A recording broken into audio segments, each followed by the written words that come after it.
Hi everyone, my name is Dr. Trevor Brown and I'm a neuroscientist with the Neurocare group. In this episode, I'm going to chat with Dr. Albino Oliveira-Maia about treating depression in the elderly with transcranial magnetic stimulation, and also ways to optimize treatment delivery, and much more. So we hope you get a lot out of that. At Neurocare, we're all about bringing the newest evidence-based treatment to everyday clinicians, so we can make these therapies more accessible to more people. A great next step is to sign up for one of our online courses on the Neurocare LMS. Here you can start learning about how to apply TMS, neurofeedback, or TDCS in your own clinical practice. This can be followed up by one of our practical workshops, which we hold worldwide. There's a link below. Thanks again, enjoy the video, and maybe see you in one of our live workshops. Hi, and welcome to Neurocare Academy. I'm Dr. Trevor Brown, and today we have the great honor of welcoming Dr. Albino Oliveira-Maia. And I'm very, very happy to have you with us. Hi, Albino. How are you today? Hi, Trevor. I'm doing great. Thank you very much. And the honor is all mine. I'm really very happy for your invitation to participate in this sequence of interviews. Thank you. Great. Now, look, it's awesome to have you here, Albino, and all the work that you've done in the past. So we're going to cover that today. I'll just introduce you first. You obtained your medical degree at the University of Porto, PhD in neuroscience from Duke University, a master's degree in public health from Harvard School of Public Health. You're currently the director of neuropsychiatry at the Champalimau Foundation, professor of neuroscience and of mental health at Nova Medical School in Lisbon, and the clinical unit you direct is specialized in mental health care for patients with cancer, treatment-resistant depression, and OCD, obsessive compulsive disorder. And you do a lot of treatment with transcranial magnetic stimulation, of course. So that's quite a lot of education and background there, Albino. Would you like to tell us a little bit about just where you grew up and how the education, that's all those degrees that you obtained, and what led you to the work you're doing now today? So I'd just add one thing that's missing in my introduction, which is I'm married and father of three, which is actually my most important roles in life. And going to your question, I grew up in the north of Portugal, in Porto. And basically stayed there until I finished medical school. Medicine was an option that was actually very much stimulated by interest in science. So I was passionate about genetics. At some point, decided I wanted to be a biologist, and both of my grandparents and one of my grandmothers. Both of my grandfathers and one of my grandmothers were physicians, and I was probably very much influenced by them to try to implement my passion for biology and genetics through medicine. And the first few years, I was actually convinced that I was not going to be a practicing physician, but medicine was a passion that grew onto me pretty fast. And so when I finished medical school, it was very clear to me that I did want to be a practicing physician. And I've sort of fought between these. I've had an internal fight between these two roles ever since, right? So I stopped medical training after I finished medical school to do a full-time PhD in very fundamental research. I did that through a doctoral program that was funded by the Portuguese Foundation for Science and Technology, and that at the time was very active in allowing people to go abroad to do training with the expectation that they might want to come back and return to Portugal some of the investment done during the PhD. That's what I did. I was at Duke University, where I worked with Miguel Nicolelis and Sidney Simon in very basic multi-electrode neurophysiology in animal models.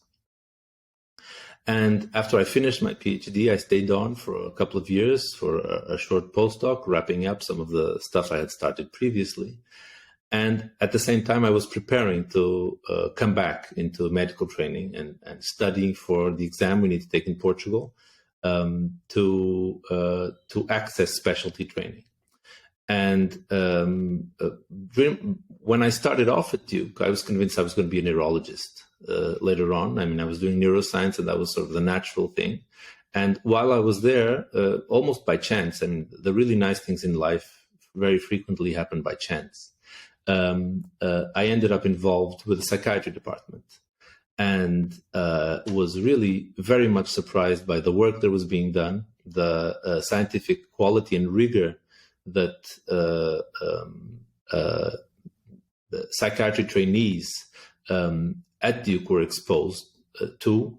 And that was what ended up making up my mind regarding wanting to become a psychiatry and a new passion, which is mental health.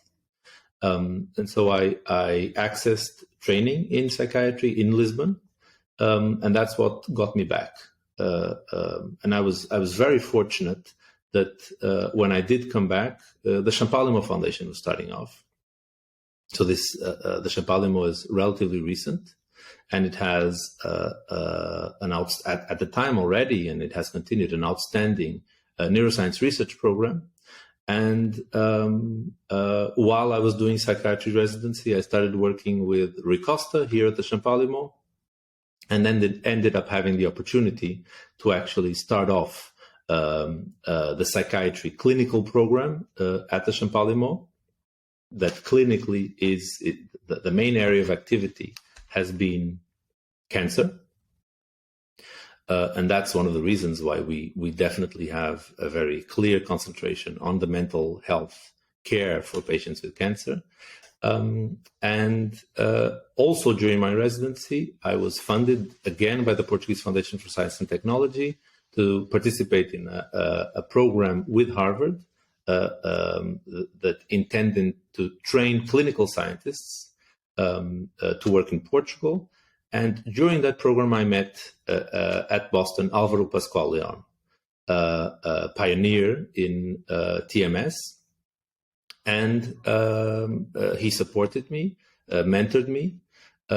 We started doing some work in collaboration. I trained with him while I was there. And that was the start of my current interests in TMS. So when I came back, I was supported by the Champalimaud to start a clinical and research program in TMS. I have continued very active collaborations with Harvard and with Boston, with Álvaro Pascual León, Dan Press, Mike Fox. And that has been a very big part of what I have been doing, both as a clinician and as a researcher.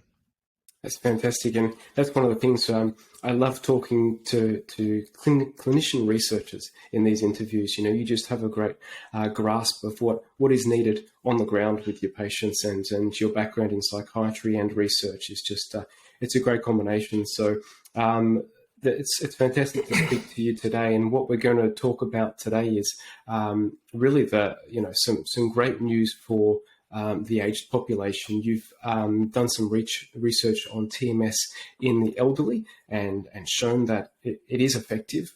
And so that's great news for that demographic. Your research is shedding light on TMS across the lifespan. So that's fantastic.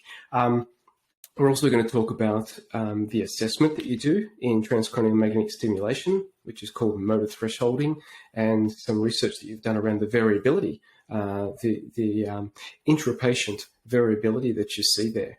And we're also going to talk about TMS durability and maintenance, the provocation of symptoms in OCD that you've been doing as well, and also some of the I guess the standard care implications of current practice in treatment-resistant depression in Portugal, what's working, what's not, and how we can improve treatment in the future. So that's what we've got on the cards for today. And what we might start talking about is how to optimize TMS, Albino, and in a clinically useful manner, and begin by talking about motor thresholding and what you found there. So that has been a very important inspiration of some of the research we've been doing. have been, as you so well noticed before, the questions that come up when we are prescribing and TMS, following up on patients that are doing TMS. And the different themes that you have touched on were questions that we had initially, and I mean, questions never end, right? But we have them a little bit more resolved in our minds following some of the research that we have contributed to. The first one you've just mentioned, which is the motor threshold and how frequently it should be measured, was a question that was one of the first that I discussed with Alvaro when I met him initially, because one thing that was very clear was that the way that I was seeing things done at the Burns and Allen Center in Boston was not exactly the way that things were described in the FDA-approved protocol for a TMS in treatment-resistant depression. And in Boston, they were assessing motor threshold, which is a relatively time-consuming procedure. They were assessing it every day. Okay, so every day the patient came in for treatment, motor threshold was assessed, and the intensity of treatment was changed according to the assessment done on that day. And what was actually described and approved for treatment by the FDA was assessing motor threshold a single time at the beginning of treatment, and then using that as your constant measurement until the end of your treatment schedule.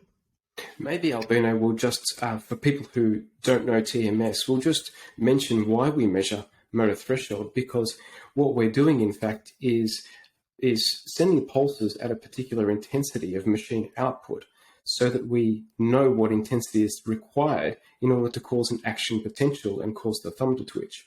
And since we can't do that in the frontal lobe where we have the TMS pulses, we can't see anything, we assume that the intensity that's required to activate a muscle twitch in the motor cortex, we assume that that same intensity can be used to activate the frontal lobe.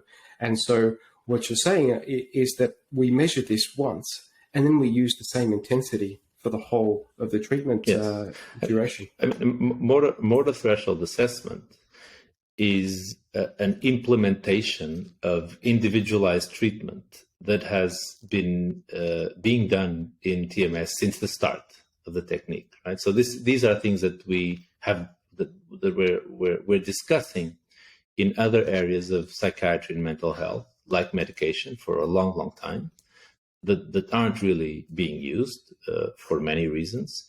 But for TMS, I believe, to a large degree, initially due to concerns with safety, right? That was a big part of what moved the field initially, right? There was a concern that intensity could be too high. And so the assessment, the individual level assessment of the amount of energy you needed to produce movement in the hand when stimulating the motor cortex was used as a boundary for the intensity that was then used for treatment, to a large degree, to be able to perform TMS safely in different parts of the world using the same protocol. Okay? But of course, there's also good evidence that intensity is not only important to conserve safety, but also that intensity is relevant in terms of efficacy. Okay? So the question was, if this is in fact important, and if this is important for safety as well as for efficacy, is it sufficient to measure it once, right? Is the motor threshold going to be stable across time? And are there advantages on measuring it every day or not, right? And so what we realized looking at the data that they had at the Barnes and Allen Center, is that by measuring it every day, and they were doing this because they thought it was the most correct thing to do, right? They had a potential insight into this, right? Because they could have an idea of how much the motor threshold would vary on a day-to-day, at the daily level. And what we did in addition was we simulated what would have happened if they measured only once, or if they measured once at the beginning of each week, right? And the conclusions actually changed the way we practice things here. So the conclusions were that, in fact, motor threshold is variable. Okay, there is significant day-to-day variability in this measurement. And the simulations were that if you measured motor threshold only a single time, right, that your stimulation intensity across treatment would actually result in quite significant overstimulation or quite significant understimulation if there were no changes in the intensity induced by a new measurement of motor threshold. This became much less frequent if we assumed that measurements would be done at the beginning of each week, right? So it seemed like measuring only once was definitely insufficient.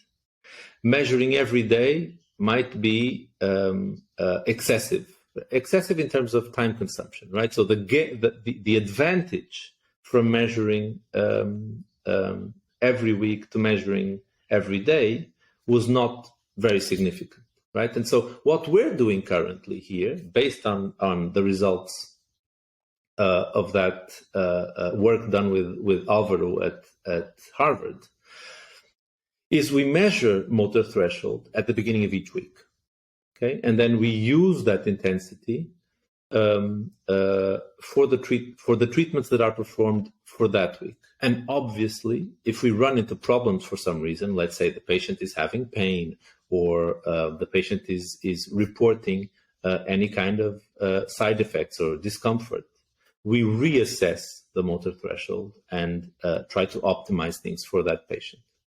And I would say a very important message is motor threshold assessment is individualized medicine already being practiced. Okay, and I think we sometimes forget that because we're so used to doing it in the TMS field that we forget that this is what it is. And so it did result in clinical benefits in doing motor thresholding every week. But what did you find in terms of what sort of factors influenced the motor threshold variability? Was it anything to do with the assessor, the TMS operator, or was it more to do with the variability within the patient? So that was obviously a question that came up, right? A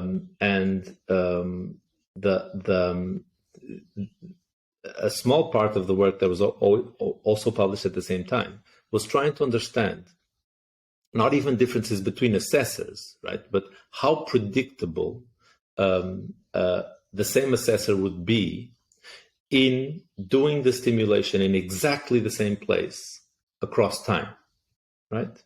And we did that in a small group with a small group of individuals, right? And we assessed how well someone would be stimulating in the same place in 2 different days without having neuronavigation, so without actually seeing where that stimulation focus was in the brain, and only going through superficial marking, as is typical in most TMS clinics, right? And in our hands, the reproducibility, so going to the same place, of course, we were measuring this through neuronavigation that the operator was not seeing, okay, it is very good, right? So operators are very good in going to the same place in different days, right? So still going to the same place in the motor cortex in different days.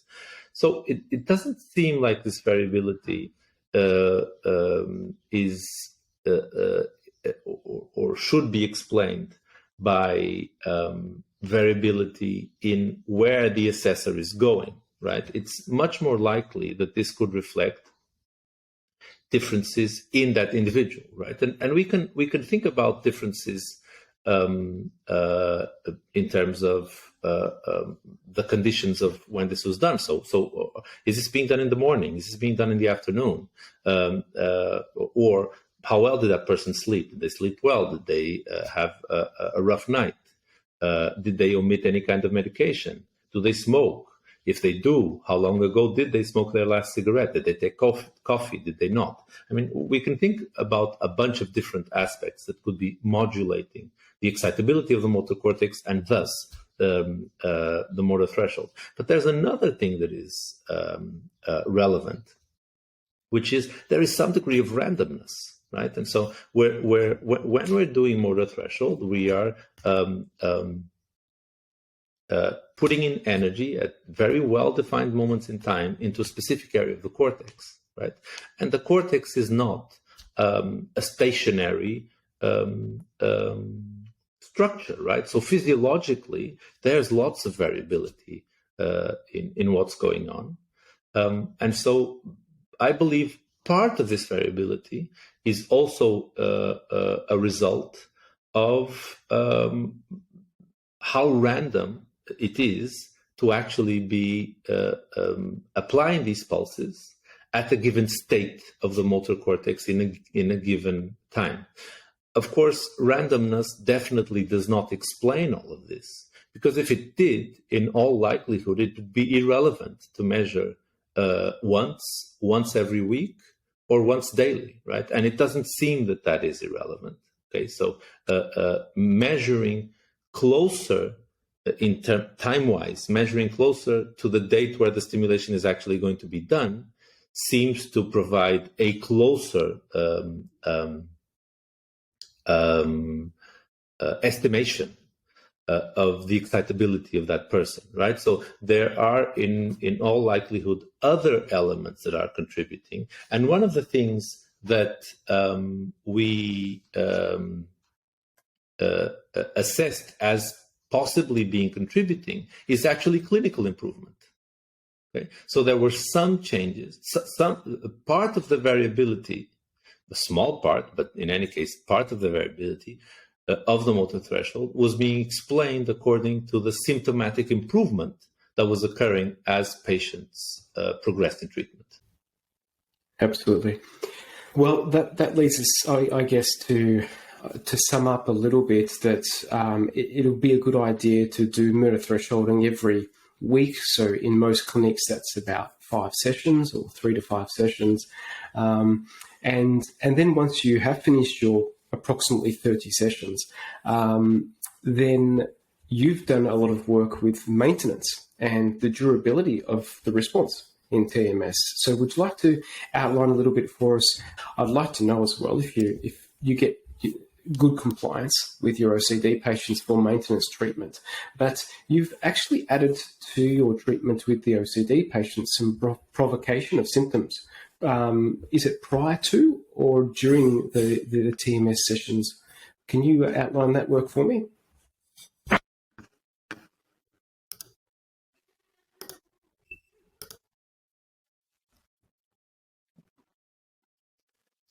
So just a clarification, we do have a reasonably sized OCD clinic here with us, but the majority of these patients are not being treated with TMS.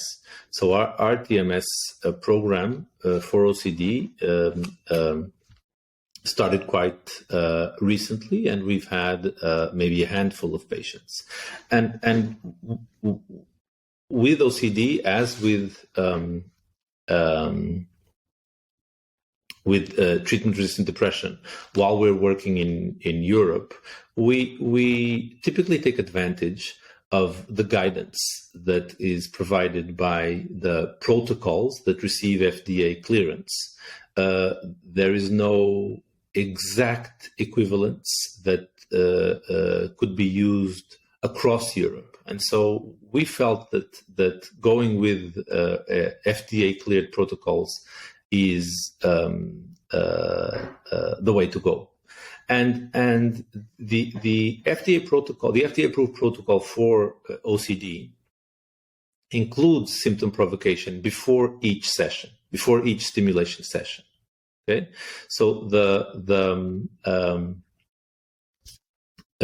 what the protocol requires is that the patient has a certain level of symptoms, okay, a certain level of discomfort that is induced, explicitly induced through symptom provocation prior to the stimulation actually being delivered. And the idea would be that this level is maintained across the stimulation session. The conceptual framework for this is that this might make the circuits that are involved in these symptoms differentially available to the effects of the stimulation, right? And the stimulation that is currently in use for OCD treatment, according to the FDA-approved protocol, is a quite generalized or wide stimulation of the prefrontal cortex bilaterally. Okay, so there's an idea that the main focus of the stimulation is medial, but we have pretty large coils that touch both sides of the prefrontal cortex, and so it's likely that this stimulation is reaching a relatively wide area of the brain.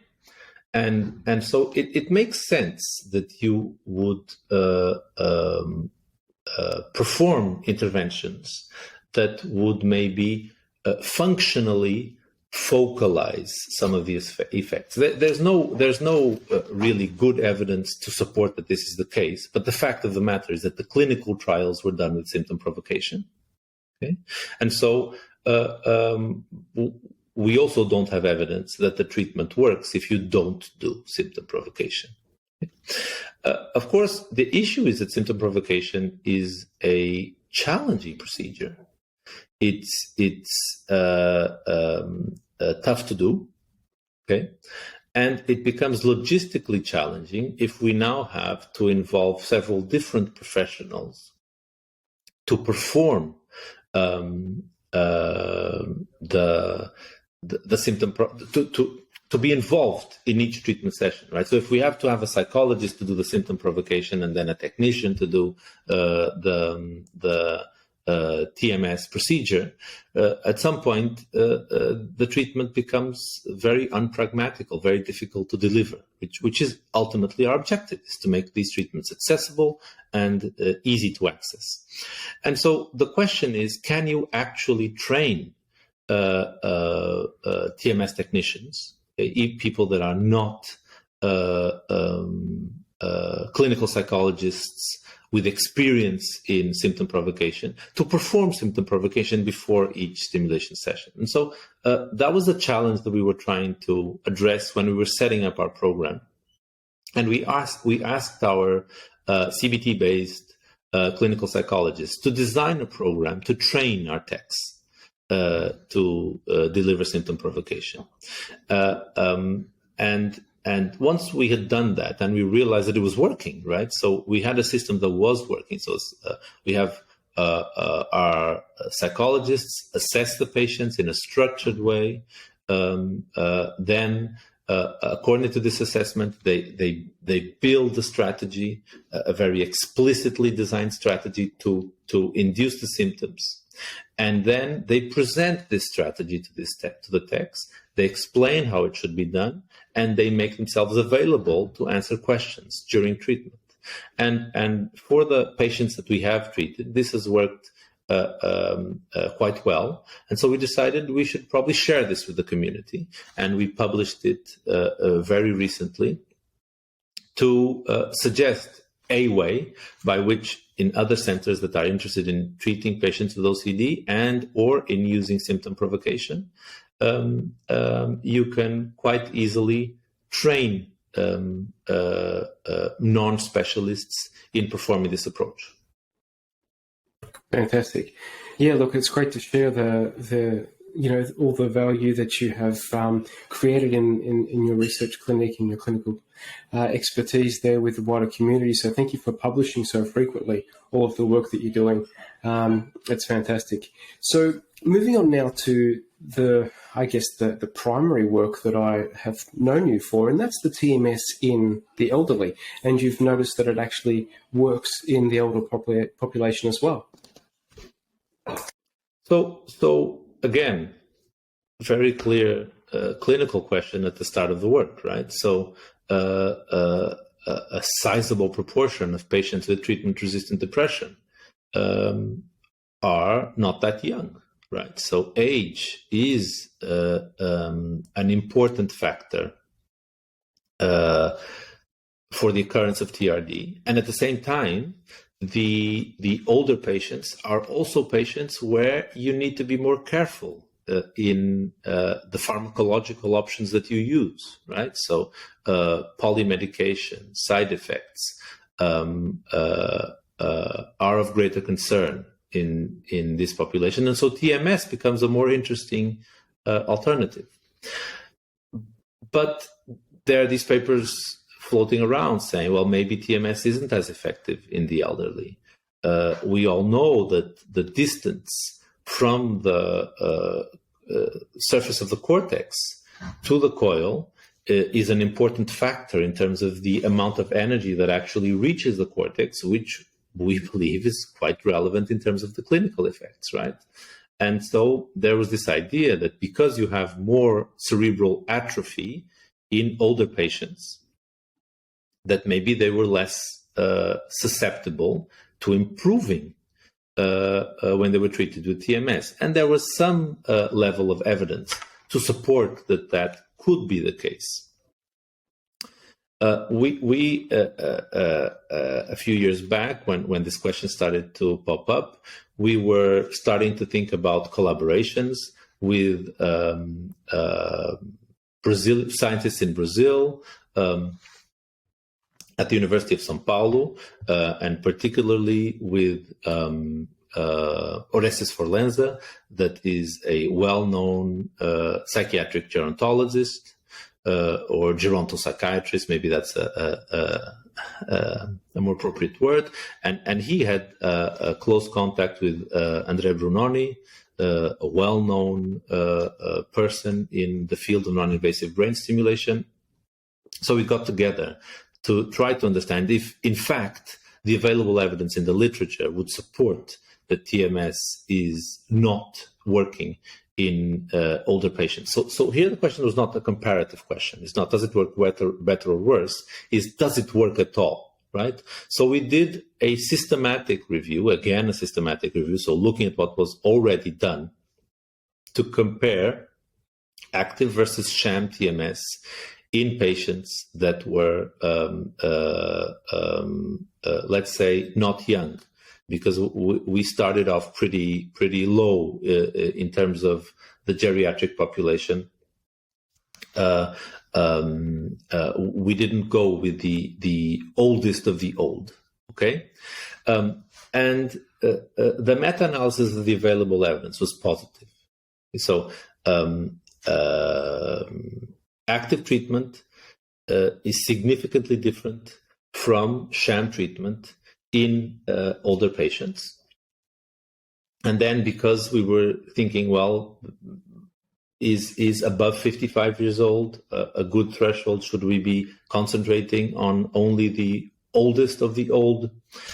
We did some sensitivity analyses, right? So what if we do only what if we look only at the studies that have the highest average age?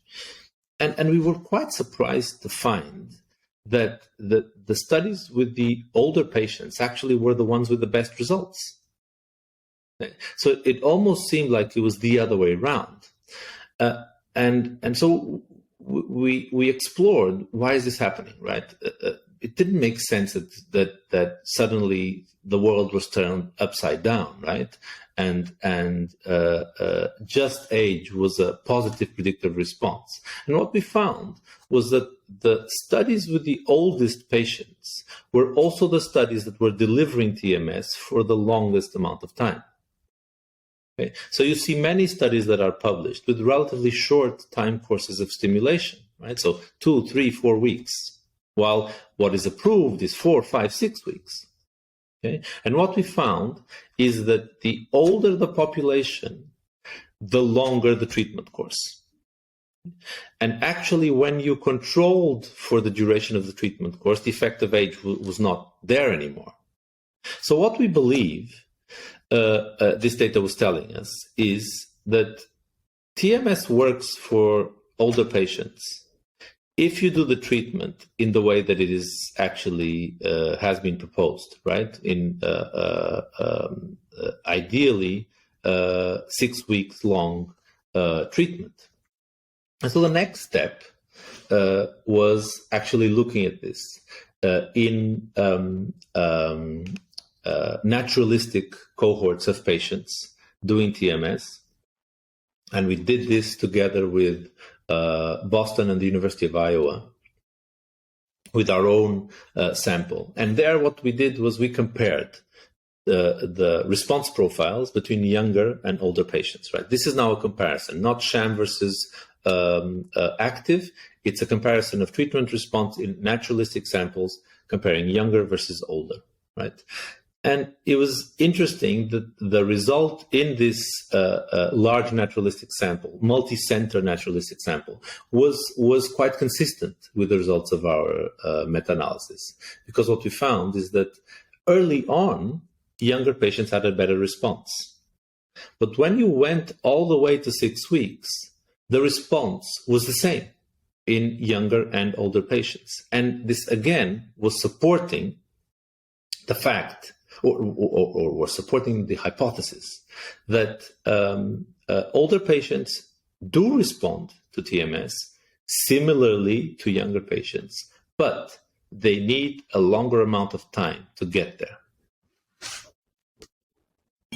Right, and that's great news for the elderly, because it is a population that really suffers as well and is underserved in a lot of communities. So great news. And look, you've also looked into, particularly in Portugal, but also the wider European community, the patients with treatment-resistant depression who receive treatment as usual, and what sort of outcomes they've had there. Can you outline that? And I think you've published on that feature as well. So my interest in TMS is not exclusive, right? I mean, I see TMS as one of several options that can be used to treat this quite underserved population of patients with treatment-resistant depression. And in parallel to the developments in TMS, you've been starting to see some developments in pharmacology for treatment of patients that have not responded to the classical antidepressants. And that has also stimulated research to try to understand more exactly the dimension of the problem. Okay. And there's a pharmaceutical company that has actually been able to approve a pharmacological option called S-ketamine, a derivative of ketamine.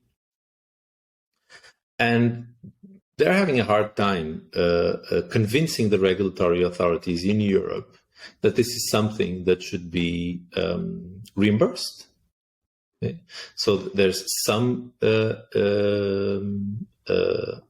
access, there's some level of access in the USA. There's very little access across Europe. And so they were stimulating research, trying to look at the real world treatment results of currently available options across a cohort of European countries. And Portugal was a part of that study, and I was the national coordinator of a group of centers in Portugal that were recruiting patients for this study. And the results for this study were very much in line with what has been described for TRD in other studies in Europe and outside of Europe, which is that overall, the remission rates are just dismally low. Okay? So we're talking about remission in approximately 15% of patients. I mean, this is quite depressing, right? It's depressing to be a patient and understanding these numbers, and it's depressing to be a provider and explaining to patients that the options that you are suggesting to them might be so distant from what we really wanted. Okay? And just as a side note, I was also interested in trying to understand how things were specifically for Portugal. And we have work that we haven't published this yet. We're hopefully going to be able to publish it sometime soon. But it does seem like our results in Portugal were a little bit better than those found across the remainder of Europe. And my hypothesis for that, although I really don't have data to be able to answer this question, is that the fact that we actually recruited several patients that were being treated with TMS. So we were the main recruiter in Portugal, and our TMS clinic was a clear source for that recruitment, that might have actually allowed for better results here. In any case, what this shows is a huge unmet need. Okay? And it's an unmet need for which we actually have some solutions that could be meeting that need. They are already available. They are already regulated. They're just not very accessible, right? So ECT is quite inaccessible. TMS is very inaccessible around the world, but in Portugal for sure, right? Esketamine, another option, is also inaccessible. And one of the main issues is that as a whole, our health systems are not supporting these approaches and essentially forcing the use of options that we know do not work. And I feel this is unacceptable. I feel it's on us. I feel it's on us as a field to fight for this to change, right? And it's tough because we really don't have for things like neurostimulation the level of organization that you have, for example, for reimbursement of pharmacological options, okay, where things are much better organized, right? So it's also an area of business that is much larger than that of non-invasive brain stimulation. So the fight is typically local, right? There's a local fight to get things to actually happen. But I think we need to take that on us, and locally, I've been trying to work mainly at an institutional level to try to take this conversation to health insurers and try to convince them that they need to take the option for TMS seriously and reimburse it. We haven't had an incredible amount of progress, but we hope we will have some progress soon. And I know that progress has happened in other places. So I consult for a group of Danish hospitals that are setting up TMS treatment centers because in Denmark there has been more explicit support for this approach to be used in the national health system. I believe we discussed this previously in another conversation, that things have also changed in Australia. And so there's hope there, but there's also a fight that needs to be taken up.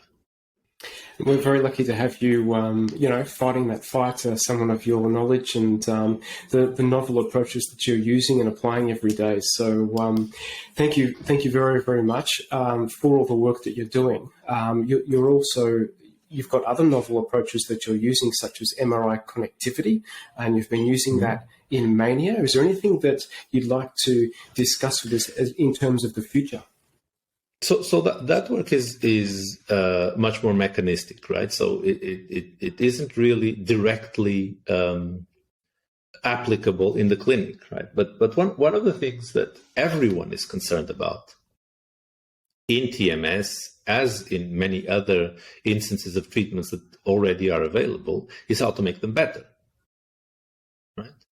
And the fact of the matter is that we started off this conversation with me saying that we already practice personalized medicine in TMS, but it's very clear for anyone that practices TMS that we can get better, right? We can do better.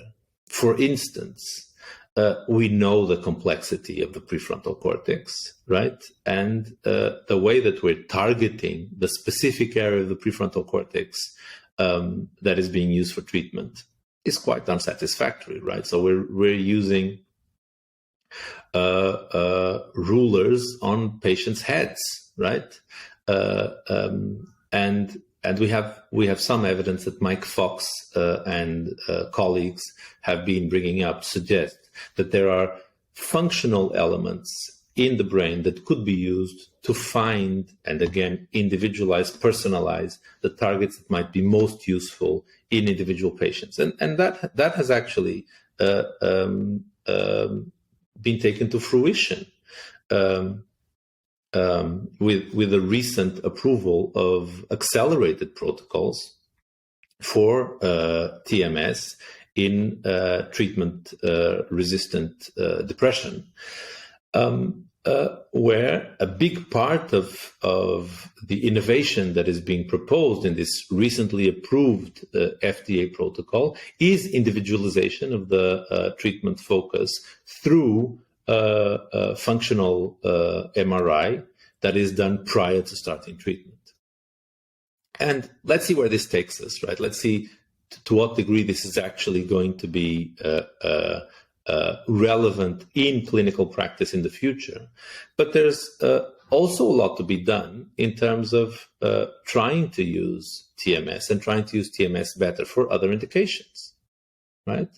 And one way to do that is trying to figure out what are the actual locations in the brain that might be useful for a specific syndrome or specific indication.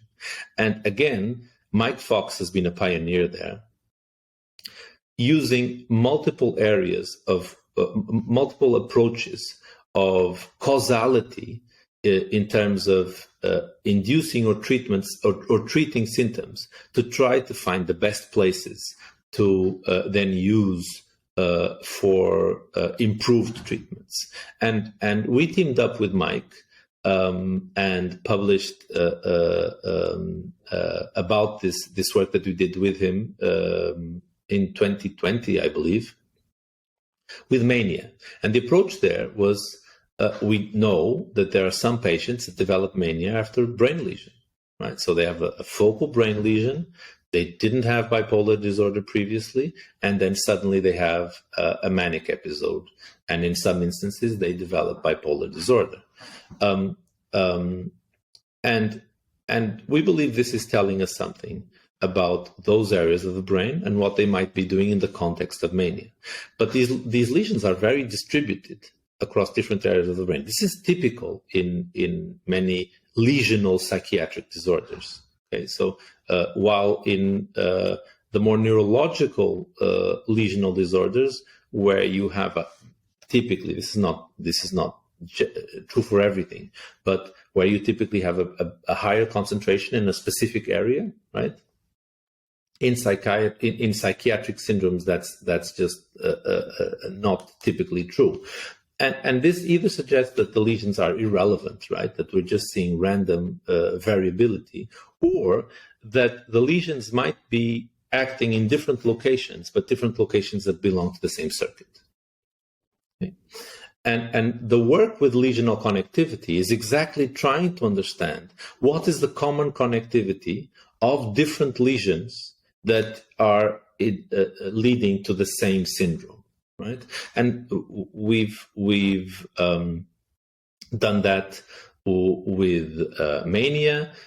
We're currently doing work that is ongoing, that we hope to publish soon, on OCD. And we hope that this work will provide opportunities to develop novel protocols for therapeutic RTMS in these novel or improved protocols for therapeutic TMS in these syndromes. I mean, let's see where the future takes us, but we're very hopeful. That's wonderful, Albino. Thank you very much for describing all of your work and for joining me here today. It's been a real pleasure to talk to you, and we're very lucky to be in a field that's so exciting and so progressive. So lots of hope for mental health treatment in the future. Thanks for being with us. Thank you, Trevor. The pleasure was all mine. It was really nice to be able to talk to you this morning. Thank you. This morning here in Portugal. Yes, 9 hours difference between us. Thanks, Albino, and Thank you. Look forward to catching up soon. If you work in the mental health field or you're a budding researcher in neuroscience, you might be interested in some of the other conversations I've had with other experts in the series. Please like, subscribe, and let us know what you think in the comments.